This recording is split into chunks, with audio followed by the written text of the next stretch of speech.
Nesta paraxá nós vemos o episódio das duas filhas de Ló deitando-se com o pai e dele gerando filhos, descendência. Dizem que a Torá não os condenou e a tradição judaica tem escritos dizendo que elas tiveram boa intenção. Elas disseram: nosso pai é velho e nossos noivos não quiseram vir junto e nós agora não temos como deixar descendência para o nosso pai. A memória dele ficará desaparecida da terra. Então essa foi a motivação dessas duas moças ao embriagar seu pai, ao deitar-se com ele, engravidar dele. Eles queriam deixar descendência. Por quê? A gente tem que lembrar o contexto. Nós já havíamos estudado dilúvio, já tinha acontecido dilúvio, depois já teve a Torre de Babel, onde os homens foram julgados, e agora elas viram as cidades pegando fogo e na mente delas acabou a humanidade. Não tem mais sobre a terra varão. Elas disseram isso.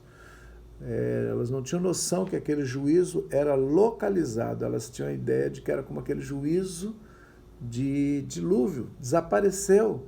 Os habitantes da terra só sobrou eu, você e o pai para sobreviver, para repovoar a terra. E não tem descendência, o nosso pai não tem descendência. E assim a filha mais velha dá à luz a um menino chamado Moabe. Moabe quer dizer de meu pai. Ela colocou justamente esse nome e a mais nova colocou o nome de filho do meu povo. Não filho do meu pai, ele não é de meu pai, ele é do meu povo. Talvez para deixar uma impressão melhor sobre a criança e não falar diretamente qual foi a situação. E um se chamou então Moabe e o outro chamou Benabi. Daí aí nasce o pai dos Moabitas e o pai dos Amonitas. E tem um mérito lá na frente que Deus vai falar para Moisés quando entrar na terra para não destruir os Moabitas. E para os Amonitas tem até, ele diz, nem quieta eles, nem perturba eles. Parece que tinha mais agrado com Amonitas do que Moabitas. Um você não vai destruir, mas o outro você não vai nem perturbar. Por quê, né? Talvez porque uma disse, esse é do meu pai, e a outra disse, esse é do meu povo. Amenizou a situação. Todas as vezes que nós podemos dar amenizar, toda vez que nós podemos ter mais ética, nós somos recompensados por Deus. Toda vez, e pensa bem nisso, há uma grande recompensa a longo prazo, sempre por atos que envolvem mais bondade, que reflete mais o caráter de Deus. Amém? Essa é uma boa lição. Lembra também dos juízos, né? Há um crescente juízo. Nós tivemos, crescente não, há um juízo de dilúvio, há um juízo de separação dos povos e agora um juízo de fogo e destruição da impiedade do mais alto nível. Nós tivemos juízo com água e um juízo de separação, de divisão e um juízo com fogo. Eu creio que todo o livro de Gênesis e os habitantes, dos primeiros habitantes da terra, e como Abraão também, Deus está estabelecendo os princípios pelo qual o mundo inteiro vai passar. Então nós temos um dilúvio global que depois é prometido não mais acontecer, mas agora nós temos um juízo com fogo. E esse não diz que não vai mais acontecer. E esse, inclusive, vai ser repetido lá na frente que a terra está reservada para fogo. Então, esse segundo juízo pesado que há sobre a humanidade, aliás, o terceiro, esse daqui é um que não tem promessa de que não será repetido. Se a sociedade chega num nível de injustiça tão grande, ela pode sofrer destruições, sofrer realmente juízos que podem dizimar a população.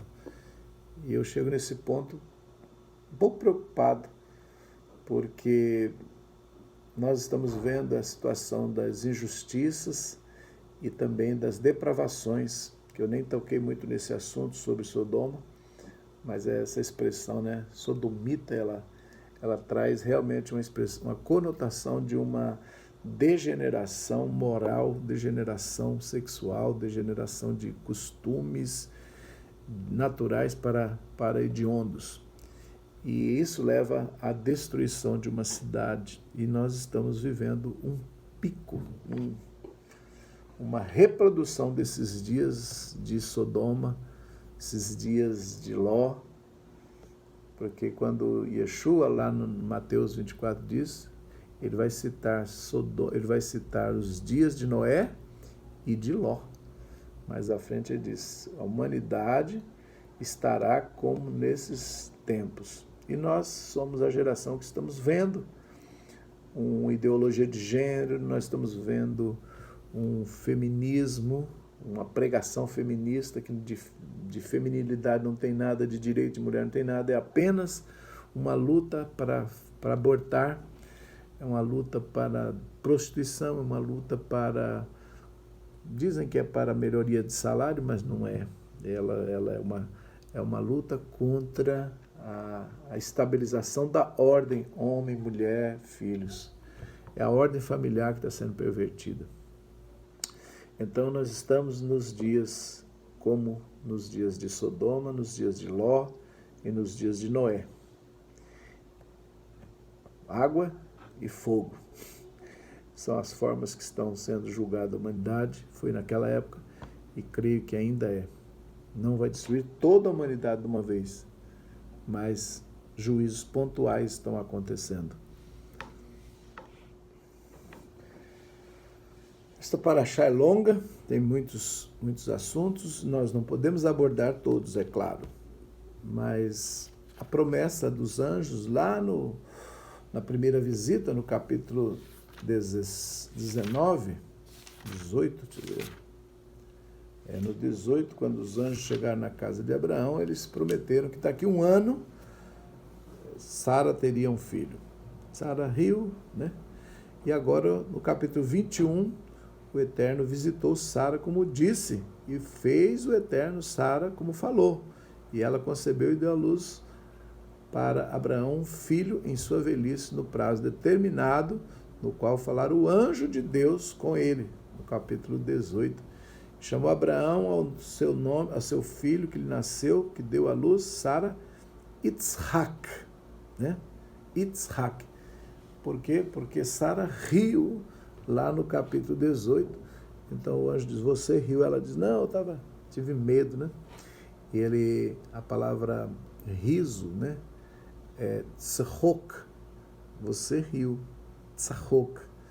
E agora Yitzhak, que quer dizer esse sorriso, quer dizer essa expressão de alegria. E Abraão circuncidou então seu filho ao 8º dia. Daí nasce então a lei, o costume de Deus colocar um pacto ao povo de Israel ao 8º dia, chamado circuncidão Brit Milá. Interessante essa palavra Milá. Milá significa palavra. Assim como Davar também é palavra, Milá. É o pacto da palavra, mas é feito no prepúcio, no órgão masculino. E Yitzhak nasce de um Abraão circuncidado. Engraçado que Ismael não nasceu de Abraão circuncidado, mas Isaac nasce. E isso faz bastante diferença, porque um é filho da promessa, um é filho da impossibilidade, um é filho da virilidade humana, o outro é do milagre. O primeiro não teve riso, o segundo teve riso. O primeiro tem uma força humana, por isso ele vai ser tão forte, humanamente falando. Ele vai ser um guerreiro, vai ser flecheiro. E o outro vai ser um filho espiritual. Um é como se fosse o filho da carne, o outro é da carne circuncidada. Um é filho fruto da minha vida. O outro é fruto da vontade eterna de Hashem. São os dois frutos que nós damos, os dois filhos da nossa existência, e que vivem em conflito, a obra da carne e a obra do Espírito. Essa é a interpretação que nós podemos tirar, uma lição que podemos tirar. Não tem como destruir mais as obras da carne. Ela prevalece na terra e ela dá bastante trabalho para se render. Daí você entende a dureza, mas é abençoado por Deus porque não tem como eliminar isso. Eu vivo com isso agora. Eu vivo com o que eu fiz. O ideal é chegar um tempo que não faça mais, que eu não colha mais as sementes da minha carnalidade e somente da obediência. Mas tem que separar os dois. E esse vai ser um processo que vai ser tratado aqui nesse capítulo 21. Essa violência, essa dor, mas tem que passar por isso. Temos que rejeitar a obra da carne na nossa vida. Aqui simbolizada numa pessoa, e Deus falou, é um símbolo apenas, eu vou abençoar Ismael, né? Porque Deus ouviu a voz do menino, ouviu a voz, e vai ser isso que vai falar sobre ele. Quando Deus fala para Abraão, agora você vai ter que despedir, você vai ter que viver só com esse.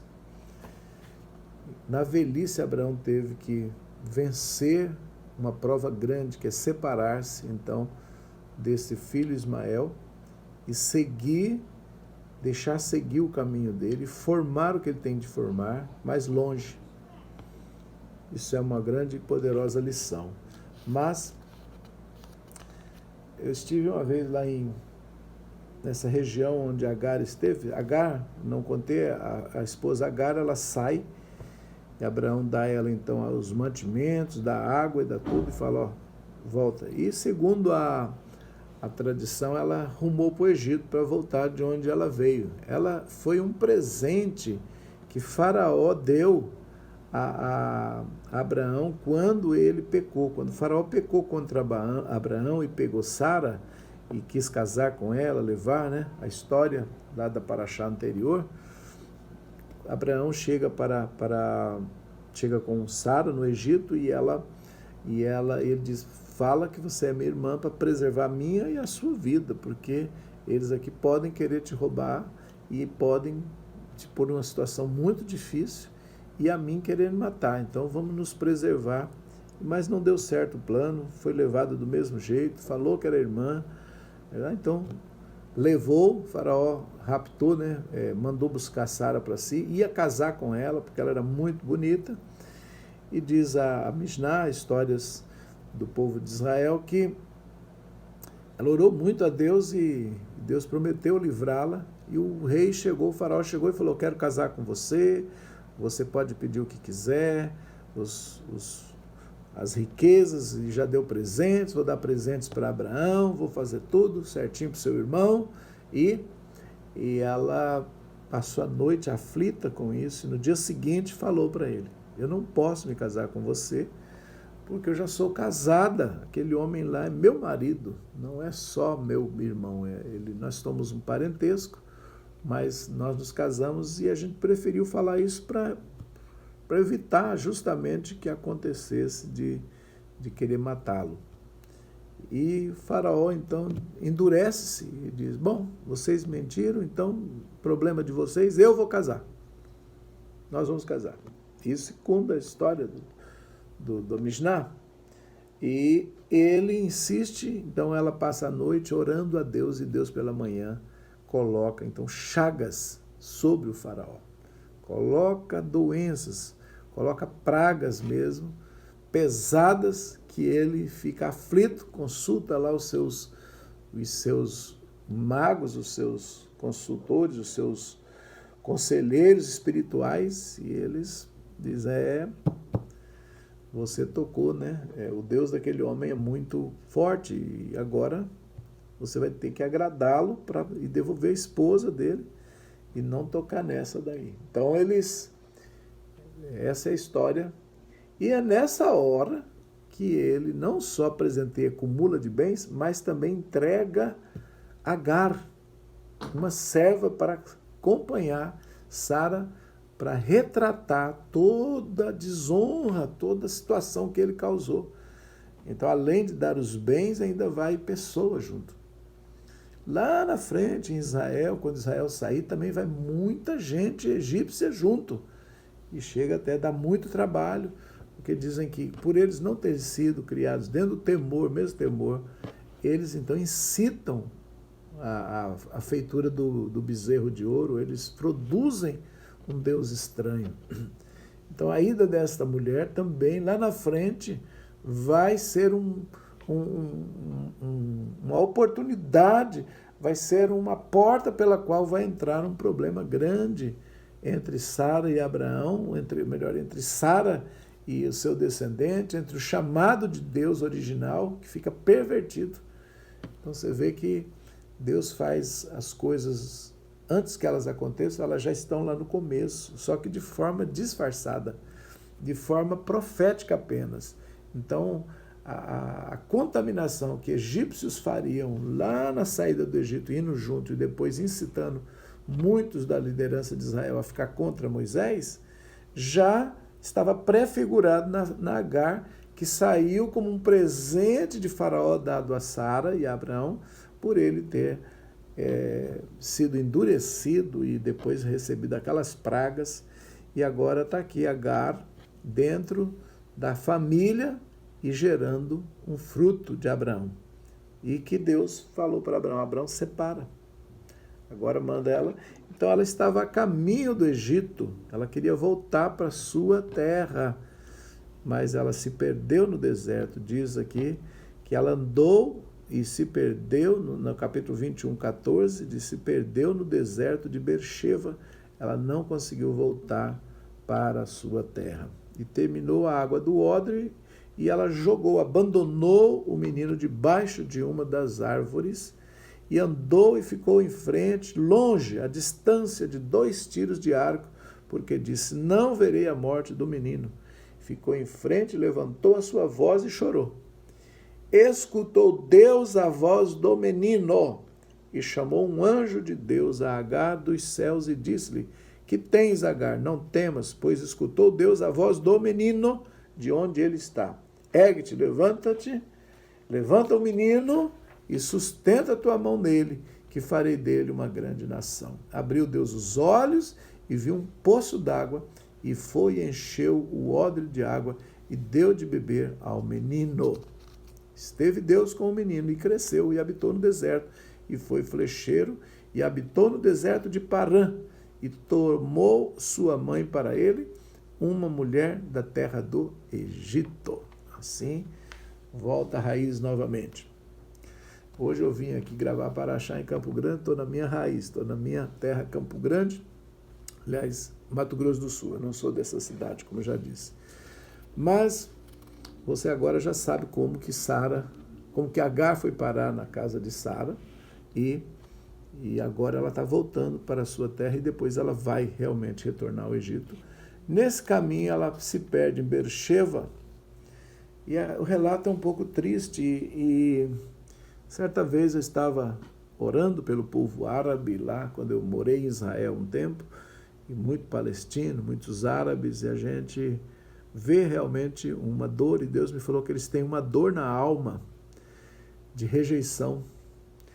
Eu pensava que era essa rejeição por ter Abraão mandado embora, uma rejeição paterna, mas ela é dupla, porque Agar também abandonou para que morresse, e toda marca, toda dor, tristeza que fica no coração de uma pessoa, ela registra para a sua descendência. Então esse menino tem uma rejeição, ele sabe que foi abandonado de pai e de mãe, ele foi enviado para longe, então ele tem que lidar com ciúme, com dor, com inferioridade. Esses são complexos violentos dentro desses descendentes de Ismael, e que lutam contra o espírito da morte e acabam servindo a ele, porque viveram sobre isso.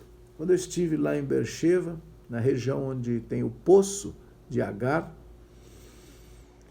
contrariando a tradição árabe que diz que a fonte de Agar lá em Medina, em Meca, aliás, em Meca, eles rodam aquela pedra, a Caaba, que os islãs rodeiam, e alegam que lá é a fonte de Agar, onde o anjo apareceu. Não é Beersheba.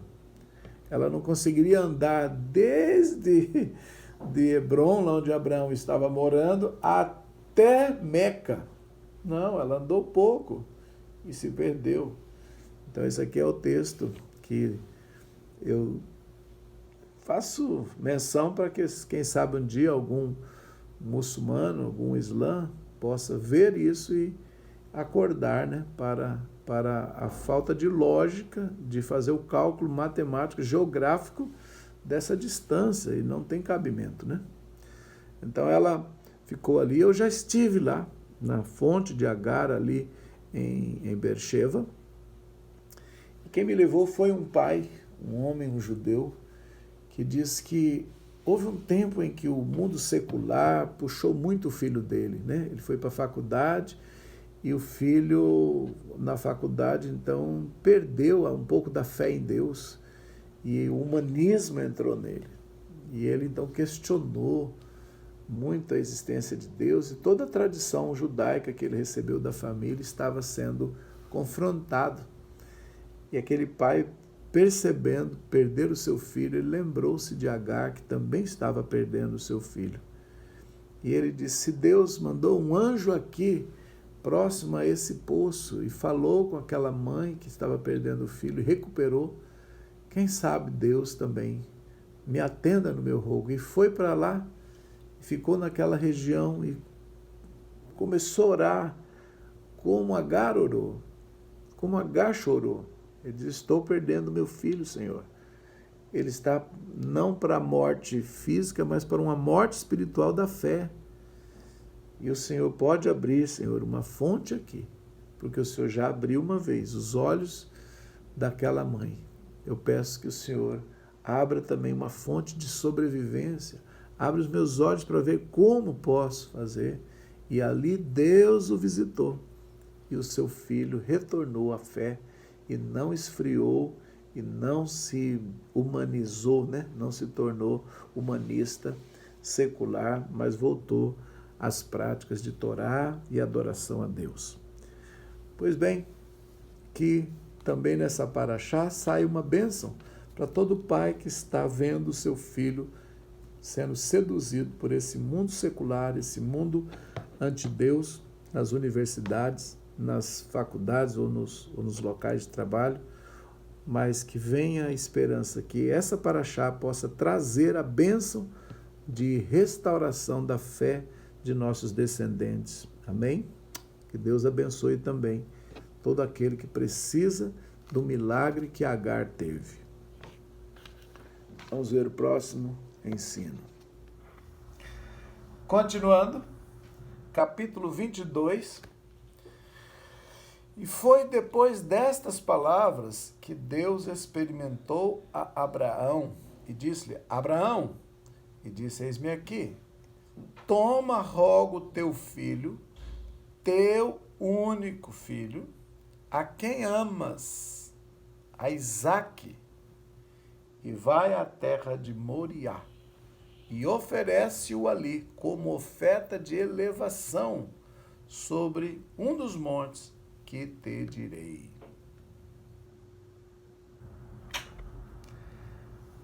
Começa esse texto dizendo, e foi depois destas palavras que Deus experimentou Abraão.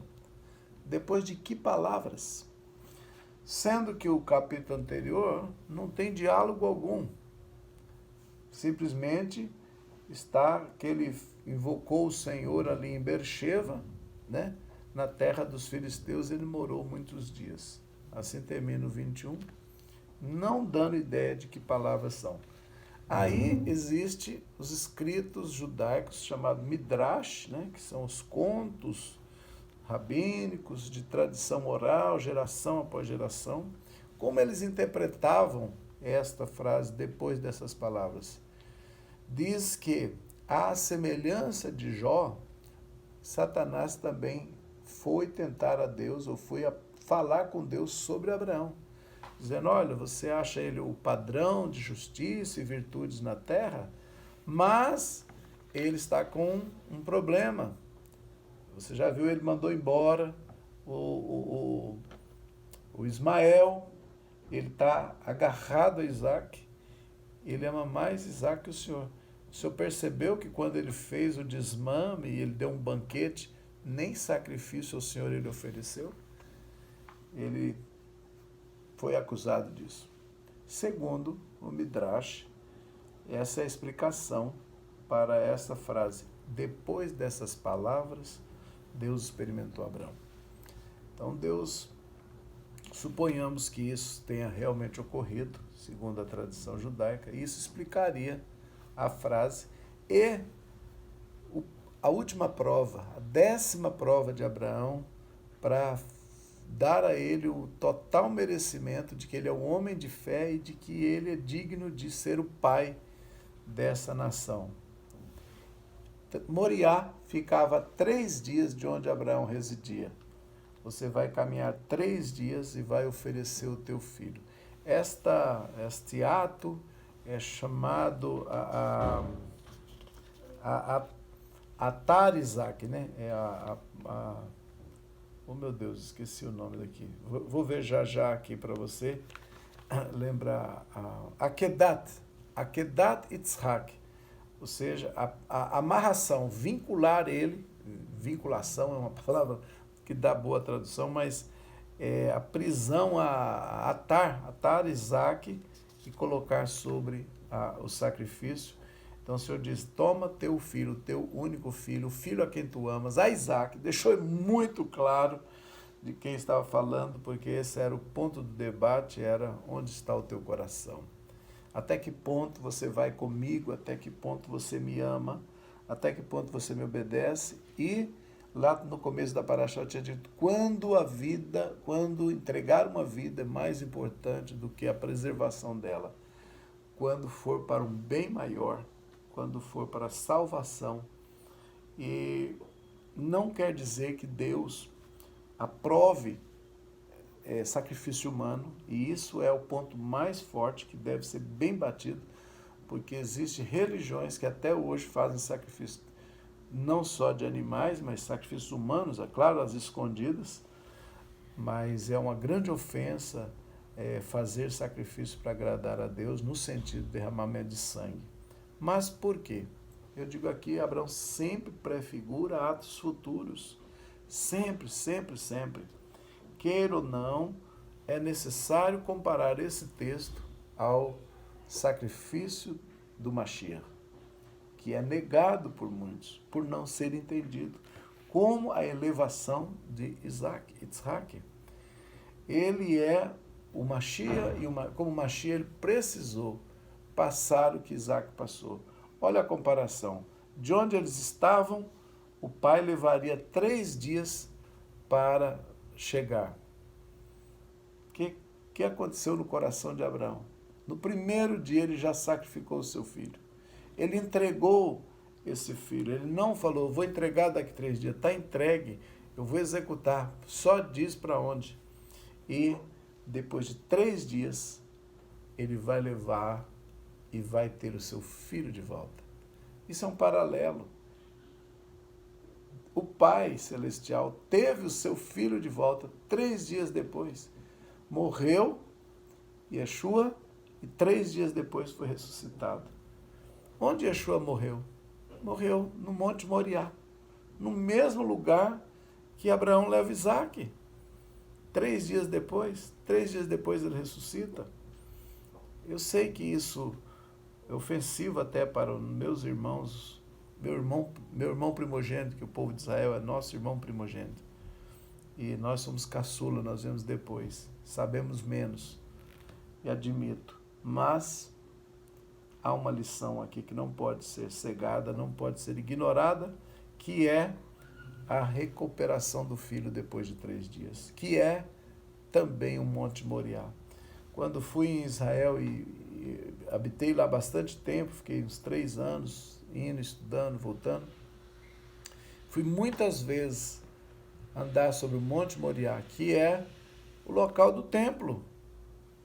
O templo de Israel, o templo de Salomão, foi construído, detectado por Davi, o Monte Moriá como o lugar principal. E ali é uma cordilheirazinha pequena, o Monte Moriá ele segue alguns montes e chega no Gólgota, onde é chamado Monte Caveira, que é onde era o sacrifício. Os romanos matavam ali as pessoas na porta de Damascus Gate, e naquela rua que está ali entre a muralha da cidade velha e o Gólgota, a caveira que fica do outro lado.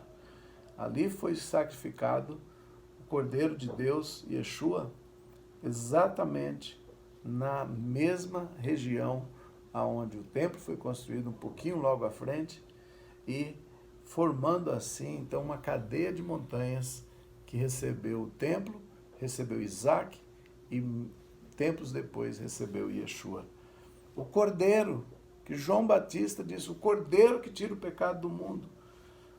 Abraão é testado a sua última gota, testado ao extremo, mas ele gerou esse ato que depois vai ser cumprido pelo Cordeiro Yeshua, onde ele dá o extremo, onde fala, minha vida está angustiada até a morte. Imagina o teste para Isaac. Por isso que fala que Deus era o terror de Isaac.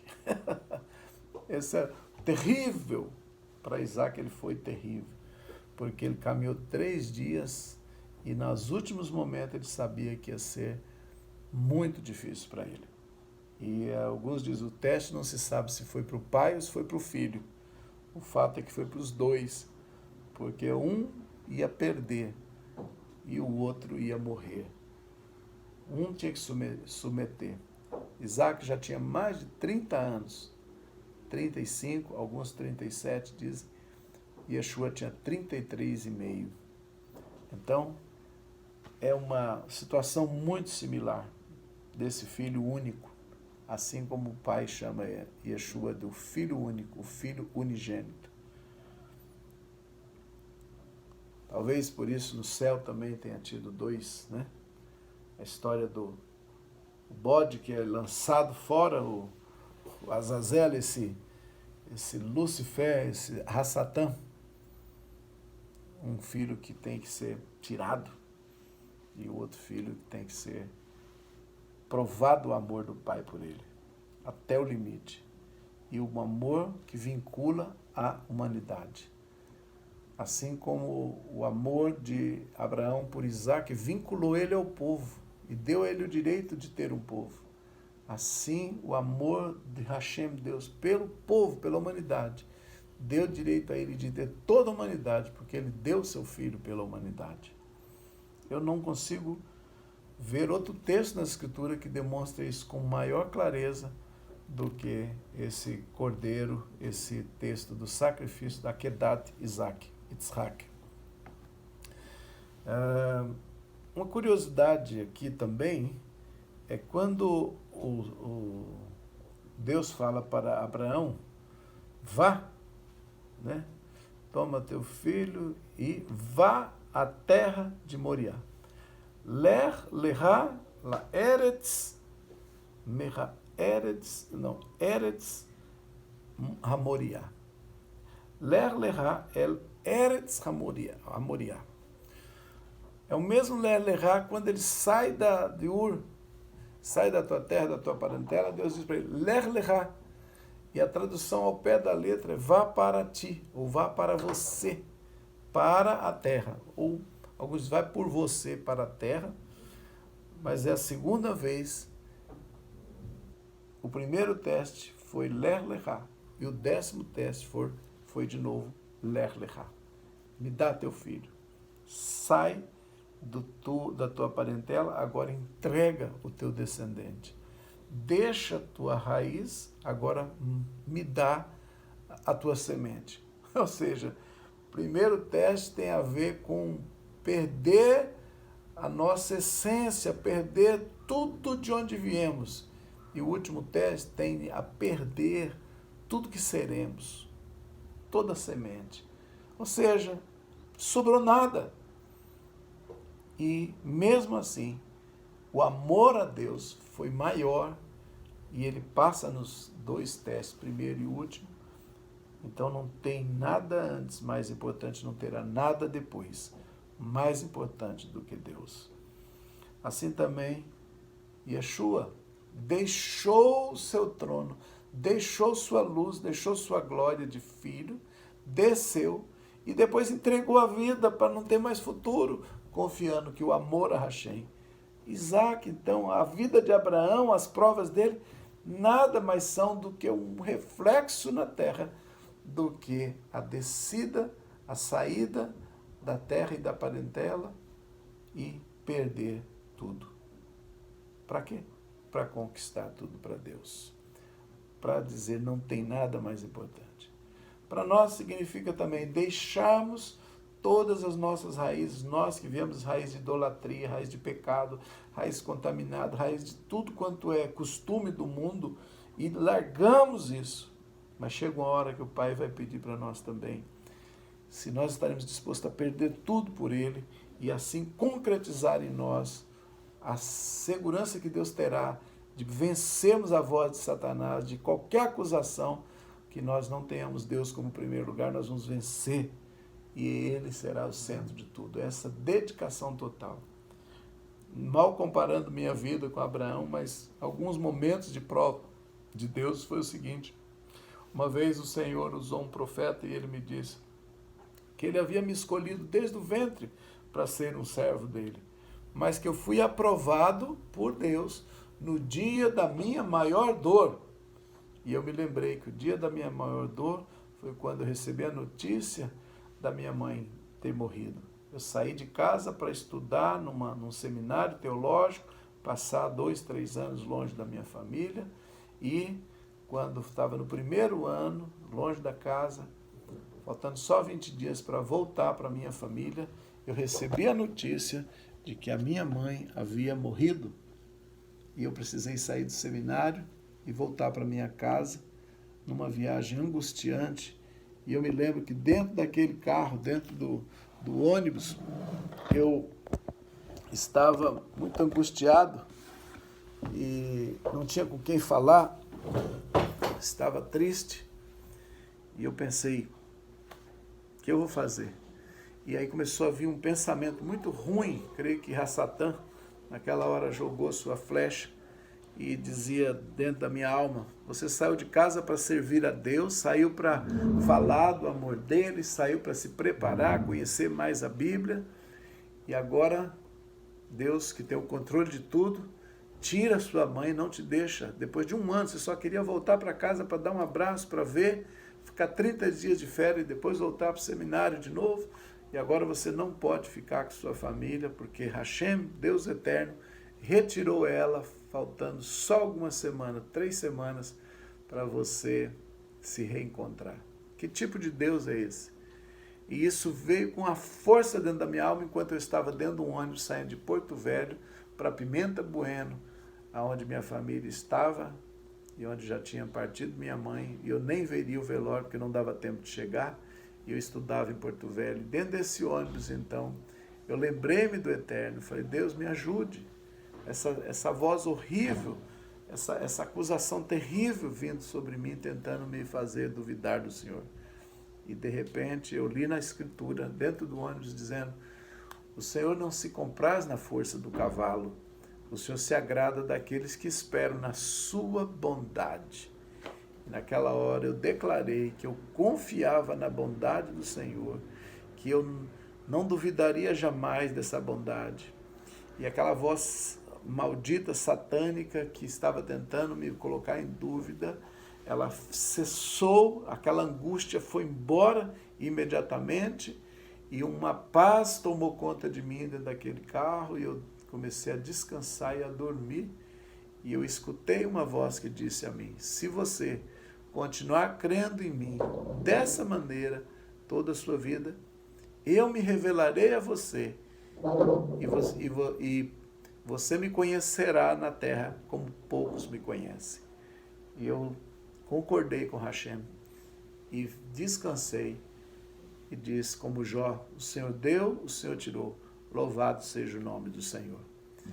Eu creio que Abraão amou tanto a Deus e que não importou não importou. Ele passou no teste. Então, Deus aprovou. Ele era um escolhido, mas foi também um aprovado. Assim como o profeta do Senhor me disse, você foi escolhido no ventre da sua mãe, mas foi aprovado no dia da sua maior dor.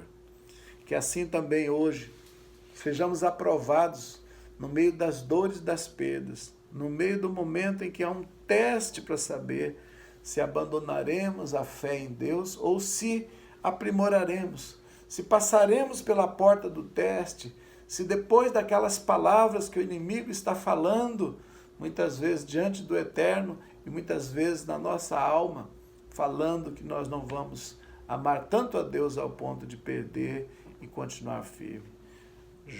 Jó permaneceu, Abraão permaneceu e você é capaz de permanecer.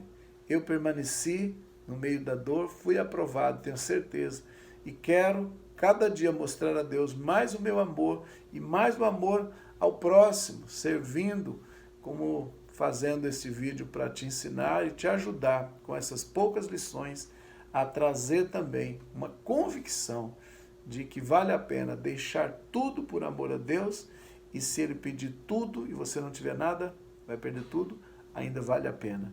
Ele é o Senhor e Ele merece toda a honra, toda a glória, todo o respeito, todo o louvor, toda a adoração e toda a nossa fé de que tudo vai bem. Não é que eu vou dar e vou ficar sem, vou perder e não vou ter mais. Não. Simplesmente, Ele vai aprovar e vai entregar um ministério, uma dignidade, uma honra de ser pai de uma multidão. Queremos ser pai? Queremos. Queremos ter um ministério forte? Queremos ter algo que deixe um legado nessa terra? Queremos. E para isso precisamos então passar nesses testes e assim confirmar o nosso amor e a nossa dignidade diante dele, e ele respalda com as suas bênçãos e com o chamado. Pai Celestial, há muitas coisas, Pai, nessa paraxá, muita beleza, mas nós ficamos aqui, Senhor, e entregamos essa bênção ao Teu povo. E agora eu rogo a Ti, Deus eterno, que abras as portas desse Shabat, para trazer as bênçãos que estão reservadas na árvore da vida, que estão nas sefirotes, que vão descer para a terra, através dos méritos do Cordeiro Yeshua, que trouxe para a terra o maior nível de abandono da raiz e o maior nível de entrega da própria vida. E nele se formou então, Senhor, um caminho muito excelente que liga ao Ensof, que liga direto ao seu trono, a luz total. E por ele, pelos méritos dele, nós passamos e subimos e nos rendemos a Ti, Senhor, e sabemos do perdão, sabemos, Senhor, da purificação que está à nossa disposição, e precisamos dela, precisamos de Ti. Precisamos para conseguir vencer cada prova que vem sobre nós nessa vida, para provar o nosso chamado, provar a nossa comunhão e nossa fé.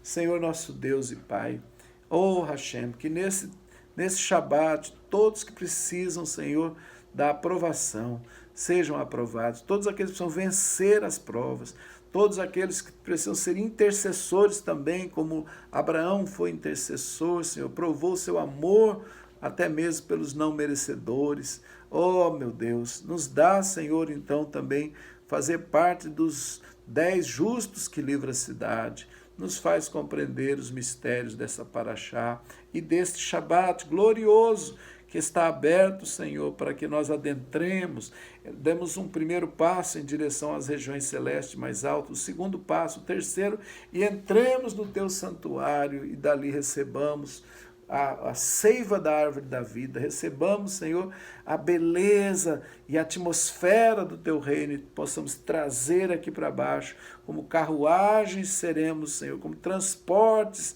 da glória, transportes da reste, da graça, da bondade, do entendimento, da misericórdia, da sabedoria.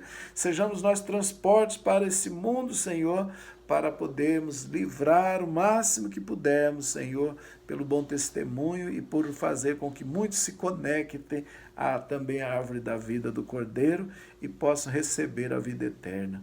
Pai Celestial, que as bênçãos deste Shabat, a estrutura de todas as dimensões celestiais desçam agora, toque os ungidos, os escolhidos, toque o necessitado, aquele que está enfermo, aquele que está precisando de visita. Ajuda-nos a ser, Senhor, um pouco de paz, um pouco de alívio e alento, assim como os anjos desceram para alento de Abraão. Ajuda-nos a ser portadores de profecias e promessas que vão gerar coisas novas e boas na vida das pessoas.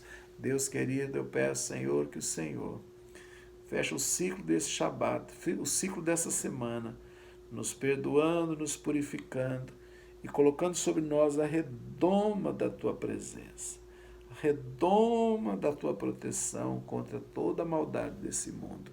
Pai, que o Seu Espírito nos ajude a orar e assim render graças ao Senhor e render nossas necessidades e pedir as provisões que venha sobre nós nesse Shabat. Abençoado seja de norte a sul no Brasil todos os que estão, Senhor, se posicionando para fazer cumprir neles o chamado, para serem justos diante do Senhor e livrarem as regiões.